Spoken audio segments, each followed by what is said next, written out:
যে তারেক রহমান কাগুজে বাঘ এটা অনেক স্প্রেড করেছে। তারেক রহমান তো আসলে কাগুজে বাঘ। আপনারা কি মনে করেন তারেক রহমান অনেক কিছু?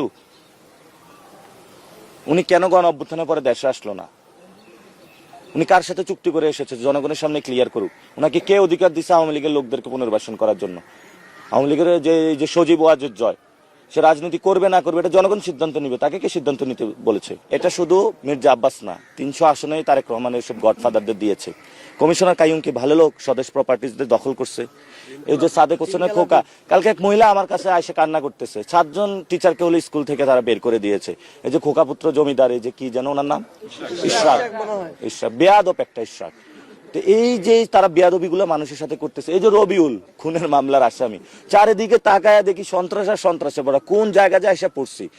এখন আফগানিস্তানে যখন কেউ অ্যাসাইনমেন্টে আসে, সে আইসা দেখে কোন জায়গায় যে পা দিলে মাইন। আমি হলে এই অবস্থায় আছি। শাহজাহানপুরের দিকে যাই, ওইখানে একটা মাইন, ওই মাইন আমার হলো ডিফিউজ করতে হইতেছে। ধানমন্ডির দিকে আরেকটা মাইন, উত্তরার দিকে জাহাঙ্গীরকে লাগায় রাখছে, ঢাকা 20 একজনকে। সবগুলো তো দেখেন গডফাদার সন্ত্রাসী।